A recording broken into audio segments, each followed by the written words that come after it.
Hi, today we're talking about legacy planning and most specifically about preserving family assets.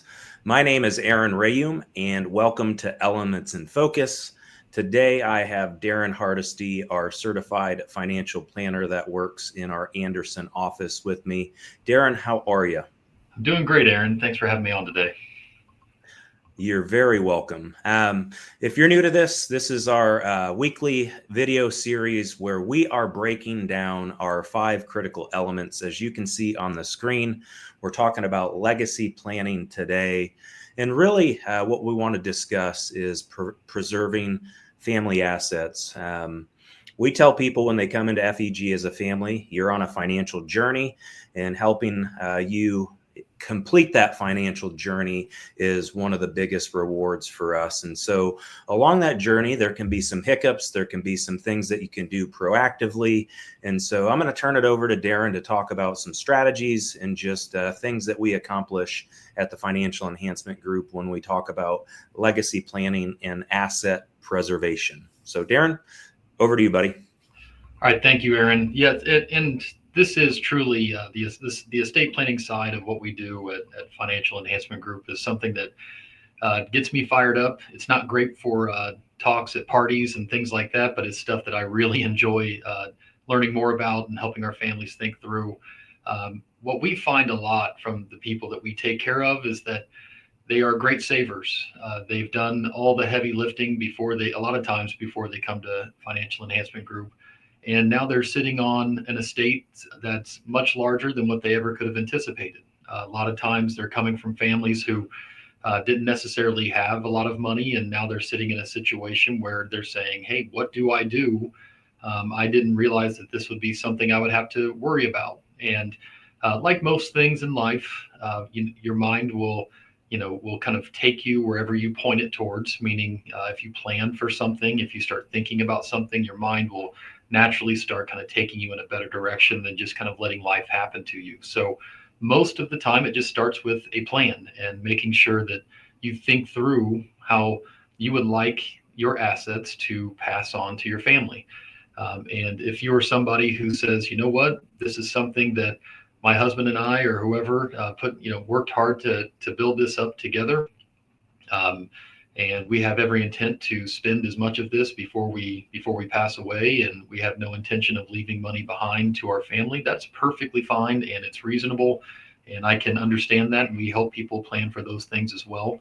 But for a lot of our families, it's really important for them to say, "Hey, I want my kids to be in a better place, or I want my family to be in a better place than where I was, and I want to bless them or to provide for them."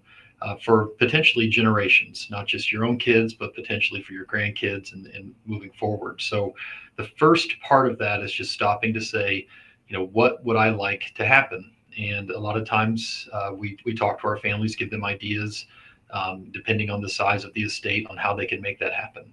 So really the legal paperwork, the estate documents that are potentially put together, that's a lot of times the easier part of the process. The harder part is just thinking through how you would like things to be carried out. So getting that plan in place, thinking through your beneficiaries, thinking through your church or charities that you potentially could bless as well with assets, it's really important. Once you get everything laid out and you decide on, okay, this is how I would like my assets to pass to the next generation, we can work with attorneys to make sure that those plans are put into place.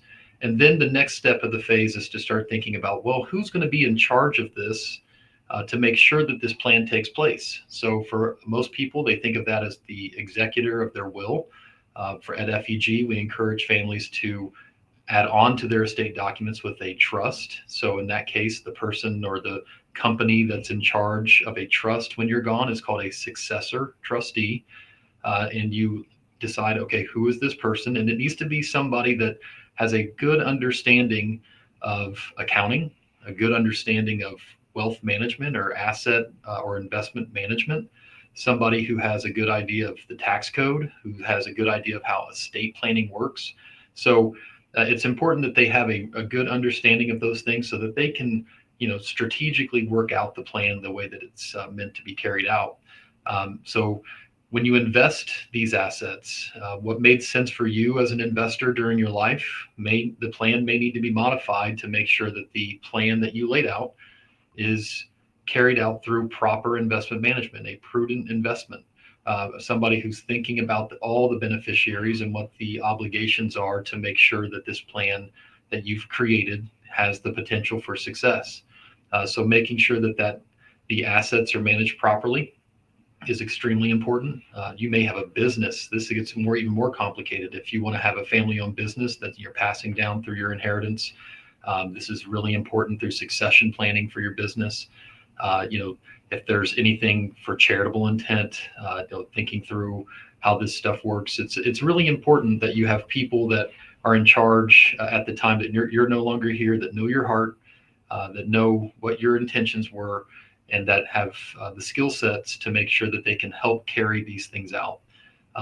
When you work with FEG and we talk about these things, it's very specific to the family, to your family. And so from our take it's hard to be very generalized about, here's exactly what you do, because within all the estate documents and different things that you're laying out, your situation may call for different strategies than somebody else. And even if you have the same amount of money, the strategy itself could lead to a different, or the plan itself could lead to different strategies for those families. So what we really want our families and anybody who works with us or anybody who's curious about what we do or how we can help, making sure that we have a really good understanding of your intentions. That's number one. Getting you with the right attorney to make sure that these things are drafted out properly. Making updates to those things as time goes on, because as life changes, the plan may need to change. So being flexible enough to be able to make those updates when they need to be made. And then making sure that the right person or people or company is in charge to oversee these things when you're gone.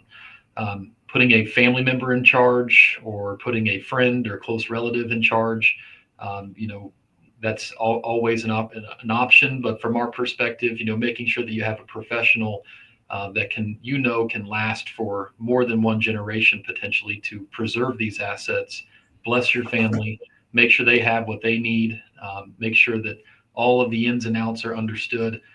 It's a lot of work, but again, it's our commitment to our families to say, when you're gone and you've accumulated a lot of assets, the journey for your life or for this plan is not over, and we're here to make sure that we carry that plan over the finish line as long as possible to make sure that your needs are met and that everything that you laid out is carried out. So it's a lot of work and it's a lot of thinking, and it's not always the most fun conversations as you're thinking about your imminent demise, which is coming for all of us.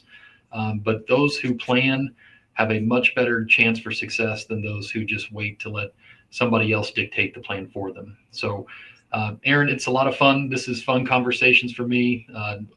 I'm notorious for meetings going long, typically because we're talking about stuff like this, but we just know how important it is. And I love, making sure families know they have somebody on their side that can help them with this stuff and think through the tough questions and make sure that they feel better at night when they go to sleep, that, hey, if something happens, we've really made sure that this is going to bless our family for 1, 2, or many more generations, depending on their situation. So really encourage anybody, if you have these questions, if you want to know more about what they can do, what your options are, please reach out to us. Be more than happy to have those conversations. Yeah, thank you, Daren. And for those of you that are watching, you can definitely tell Daren's heart and passion behind the legacy side. So what we do in the legacy planning is not taken lightly. There is a lot of moving pieces. One of the things that we didn't talk about is the tax implication of how assets are passed down to. So there's many different levers and moving pieces when it comes to legacy planning. If you have questions, please send them to talktofeg@yourlifeafterwork.com. If you want to schedule a Next Steps complimentary meeting, we would recommend it. That's an hour and a half where we will sit down with you, review your situation, give you things to think about today. things to think about in the future, and if we decide to partner together, a written plan for what FEG will do for you. Schedule that meeting. Call us at 800-928-4001. You can scan the QR code on the screen or send information into yourlifeafterwork.com. One of our team members here is ready and able to help. Thank you so much for watching. You all have a blessed day.